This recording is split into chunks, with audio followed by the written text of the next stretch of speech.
What is going on? She's just deleted her Twitter. She's getting called out because it was exposed, because an interview got... Caitlin Clark exposed her to the league as a whole. The Indiana Fever president is completely in a panic. Many people are in shock as the criticism gets more intense every hour. I'm not joking when I say this. Something's gone weirdly wrong.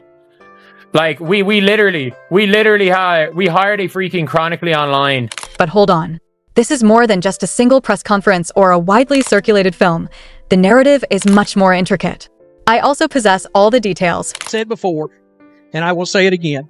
Stephanie White, Amber Cox, Kelly Crosscroft, the Indiana Fever president, they were not ready. Now, Christine Brennan in her book confirmed. The WNBA and the Indiana Fever did not realize what they were about to get themselves into with drafting Caitlin Clark, because the popularity they weren't prepared for and didn't see. Caitlin Clark's fans erupted in fury as the Indiana Fever's leadership stumbled into chaos. Out of nowhere, the very president of her own team launched a sharp critique at the rookie who has been single-handedly filling arenas and transforming the WNBA into must-see television. Kelly Crosscroft dropped a comment so tone-deaf it sent shockwaves through Clark's fanbase. She compared the Fever to Apple, a bizarre, almost insulting analogy that made it feel like Clark was being reduced to an iPhone case, not the iPhone itself. Let's be clear, Caitlin is the heartbeat of this franchise. She's the reason national cameras stay trained on Indiana, the reason tickets vanish from the shelves, the spark that electrifies every game. Yes, Stephanie White, every single solitary move that you make is going to be scrutinized. Welcome to it. You know the storm has hit when someone vanishes from social media at the height of a scandal.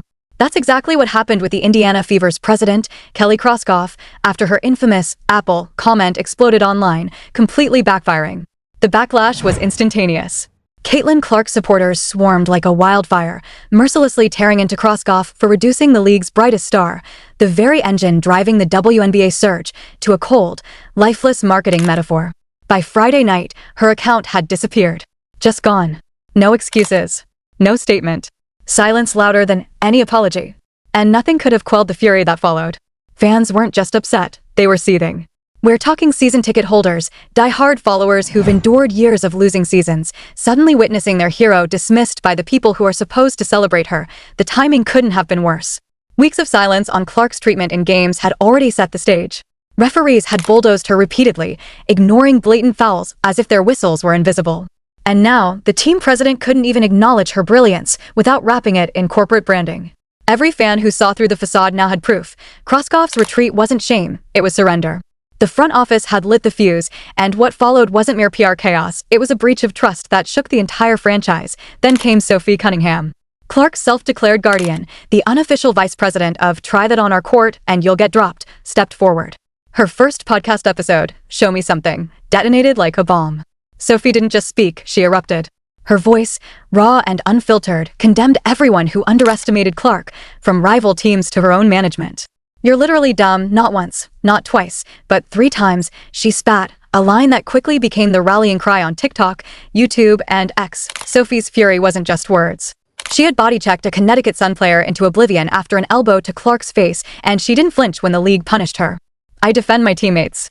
That's what I do, she said, and she meant it, but Sophie didn't stop there. She turned her fire inward, targeting the Fever itself. Her claims revealed what many suspected. The real tension came from inside the locker room. Some insiders called her podcast a declaration of war. And it wasn't just drama for clicks. Every missed call, every ignored foul, every referee's glance away was evidence of a dangerous double standard. The league seemed intent on breaking Clark before she could dominate fully.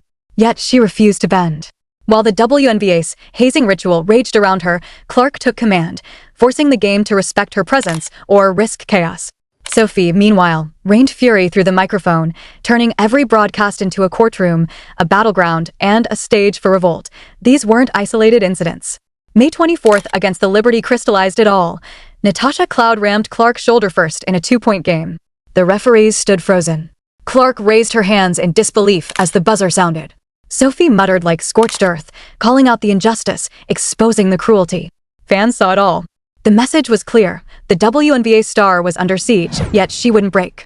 Each intentional foul, each ignored call, became a flashpoint in a larger battle, one that Sophie was determined to document, amplify, and escalate. Behind the scenes, the Fever's struggle mirrored a house divided. The suits wanted to craft a sleek brand, polished like Apple. But the players, the fans, even opposing coaches recognized the truth. The brand was Caitlin Clark. When President Kroskoff tried to curb her influence, she ignited a rebellion instead. Sophie's explosive response wasn't a spur-of-the-moment tantrum. It was a calculated assault, planned after Kroskoff's speech, a message delivered with evidence in hand.